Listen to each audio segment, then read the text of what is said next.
I'm on this Jehovah Witness thing. They came into my Sunday. So this is Sunday preaching. So it's not, I only want to preach out of love. I don't want to be critical. I don't want to put people down. I don't want to fight with anybody. I just want to voice my opinion. And I have lots of opinions about everything. And they're all the same opinion. You're all wrong. And not saying that I'm right. I just see where I'm wrong and know that things have to change and know that I got to participate in my own freaking change, just like the rest of us. But one of the things that I see are wrong is greed. It's something that I would not want to participate in greed in any way, shape, or form. You want to put up a building, call it a church, and teach greed is not a bad thing. I won't walk in that church. I am only going to express the things and that I won't participate anymore because I happen to see that they're wrong. And if you're really, really smart, you can, convince me otherwise, but every single church is exactly the same thing. They're all teaching greed is a good thing. And they just don't see it. They all think they know all of the answers, but they're all contradicting themselves if you see that they're teaching greed is a good thing. Um, and they're very, very creative in how they try to justify greed. So you got to be real smart when you're having a conversation with them. um, Also, odd as it may sound, I ran into this Bronson article, and apparently he's getting into the war on drugs and why people have an addiction, while Bronson has his own crack he needs to deal with, his addiction to money and greed, um, and wonders why all of his friends are dying of drug addictions, and they should be treated differently. It's like addiction is an addiction. It doesn't matter what you're addicted to. You're going down a wrong path as long as you're addicted to something that ain't right for you.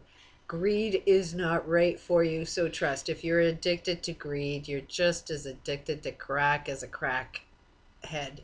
You're both lost your minds while you think you're doing the right thing. Everybody that's going for that drug thinks I'm doing the right thing. You're believing yourself because you think you're a genius.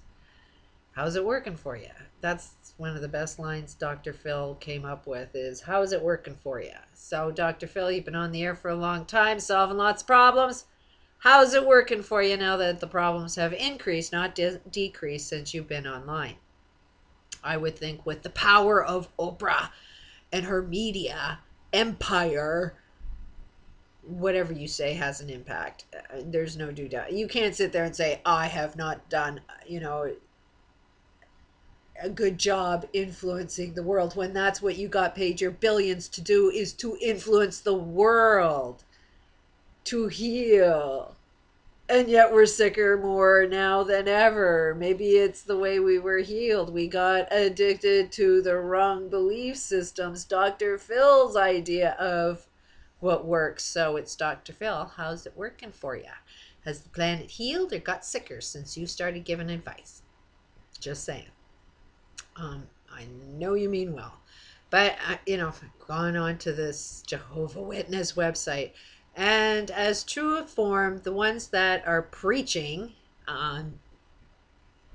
this is where you're always going to go wrong, is when you cannot receive information. If you are blocking information from coming into your life, you ain't ever going to know shit. It's the only thing that got me to where I am now. Everybody said it was me that was wrong, so you know what? I received a lot of information of how it could possibly be me. Found out that it's a lot of us that are dealing with the exact same shit. And I know my world won't be happy unless your world's happy. So we all got to sort of heal from the same friggin' issues. Um, but I know that I didn't know what I know today if I had a closed mind. So you got to have an open mind.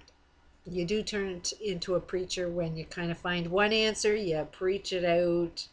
But so when you are doing the most preaching is when you need to be doing the most listening. rule for me to listen to. That's why I like my channel small, so I can communicate back and forth. When the volume gets too high, it's like next to impossible to communicate effectively. But you should be able to see if people are making complaints. If there's a lot of people complaining, something's wrong with me. I'm attracting a lot of people to complain for some reason. So anyways, I go onto their website. Lo and behold, you can't communicate with them. They only receive information. They can't give any. Or they only give out information. They can't receive it. They only want my contact information. They just want who I am and my phone number, which my phone number isn't even required. So all they got was a form with my name on it, my location. No email, no phone number, nothing. Sent the form out. They don't know what the fuck to phone me for or how to contact me. It's like, find me if you can. That's your communication. You suck at it because you should have received my message that I want to send to you, and you should be able to get in contact with me too if you know how to communicate effectively, but you don't. So while in a block mind, while being a group of people that want to know the answers to everything and solve all of the planet, because that's the only reason you get into it, a religion or a Bible, is because you're looking for answers to fix all of your problems. So while you're in this group and you cannot communicate with other people to even find out the difference between right and wrong, you never will.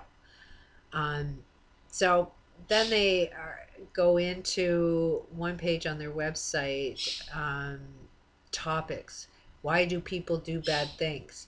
Okay, so the Jehovah Witness is doing some bad things, so here's the reason why they do bad things. There is one thing that few people will dispute. We are all imperfect and therefore make mistakes and do things that we come to regret.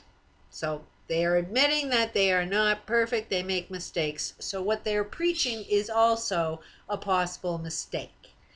Still, does that explain why many bad deeds, both major and minor, that we see or hear about almost daily, either in person or in the media? In spite of human imperfections, people generally acknowledge that there are moral boundaries that should never be crossed and that humans are capable of abstaining from evil acts. Except for Jehovah's Witnesses, they believe their acts are right, which makes them, their sinning, all of their evil acts are justified. They think it's good. They can't even see that it's a wrong thing to do, so that's why they participate in evil acts. Most would also agree that there is a difference between inadvertent untruth and outright slander. Okay, they absolutely knew that they are slandering because they just admitted that they're not perfect, so they could be wrong. They are not receiving any information when people come at them and say you're a little wrong with what you're teaching. So the refusal to listen to what anybody says means now they know what they're saying is not exactly truthful. It has never worked for them in the past, and yet they're still going to be preaching lies. And it's causing accidental injury, committing murder. So interesting thing. The Bible sheds light on this subject. It accurately identifies key reasons why people act in the ways they know to be bad. Consider what it says. Yeah, mere obsession may make a wise one act crazy. Mere oppression may make a wise one act crazy. So they feel like they're being oppressed, that people aren't listening to what they've got to say. So that's why they need to commit all of their murderous acts. That's why they need to believe what they're selling in their Bibles is true, is they feel like nobody, they're being oppressed, nobody's listening to them.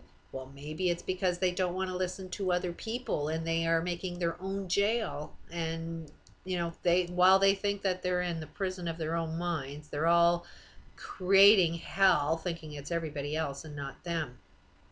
The love of money, this is good. The love of money is the root of all kinds of evil. And yet I go into the Jehovah Witness and talk directly and ask them why they have Lexuses and Cadillacs, and can we not see that greed is the root of all evil? They said no, greed is not a bad thing. So these Jehovah Witnesses, although you have it on your website, you're actually living completely different lives, because when I was talking to your representatives, they said greed is not a bad thing, but yet many crimes are rooted out of greed: blackmail, extortion, fraud, kidnapping, even murder. So we know in one way, shape, or form the guy driving the Lexus is probably participating in some kind of crime that his church finds acceptable, because greed is not a bad thing. Because sentence against a bad work has not been executed speedily. That means that when you see somebody doing something really, really wrong, instead of understanding them, instead of understanding the causes of what made them do something wrong, we want to punish them as fast as possible. So who's punishing Jehovah Witnesses for all of the wrong things that they're saying? The faster we can punish them, the faster they'll start saying the truth. But nobody wants to step up and punish the Jehovah Witnesses for all of the sinning that they're doing. I mean, I can understand they just don't know what they're talking about, and they believe that what they're saying is true, but they want to be punished for all of the evil things that they're intentionally doing, causing harm onto the planet. Each one is tried by being drawn out and enticed by his own desire. Then the desire, when it has become fertile, gives birth to sin. So that's what they're doing. They're trying to create the desire, make everybody drive Lexuses and put a big fence in so everybody will want what you have. And you won't know that it's a crime, which is why you need to protect what you have, because you're stealing from other people and people don't exactly like it. So they're going to break in and try and get back what's theirs.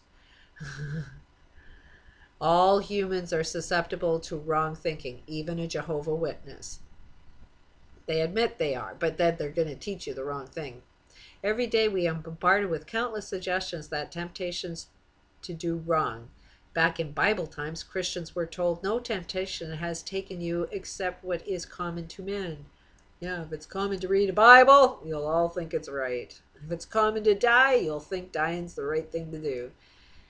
He that is walking with a wise person will become wise, but he that is having dealings with the stupid ones will fare badly. So that would pretty much sum up why I do not go into a Jehovah Witness church. I see an awful lot of greed in there. I see a lot of people that don't know the answers to shit. And if I walk in that church, then I will turn into who I hang with. So if you want to hang with people that don't know the answers, go to church. Read the books that they're reading. They're all lost, and they all think they know where they all think they're found, but they're all lost, and they're going to teach you how to be lost.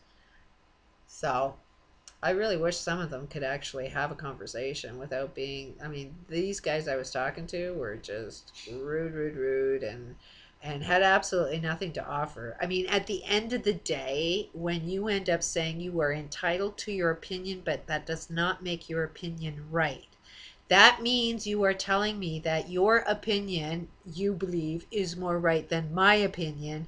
End of discussion. And it's like, I'm into proving who is right and wrong, not just, oh, we have our own opinions and let's play the game out.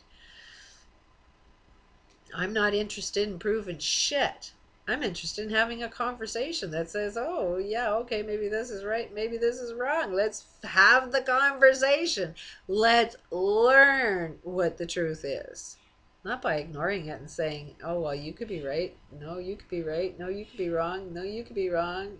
I mean, we're all just a bunch of friggin' lemmings, not figuring anything out because you're all looking so friggin' stupid. And I think the conversation I had there was rather stupid. They just wanted to believe that they were right no matter how wrong they were. And the conversation ended by them saying, you're entitled to your opinion, but that doesn't mean it's right. As they have their fences and their Lexuses and saying greed is not a bad thing. As they have a website that says greed is the root of all evil. And that to be human means we all are flawed and make mistakes. And yet there is one clear mistake that you don't want to admit you got. How's it working for you? Peace out.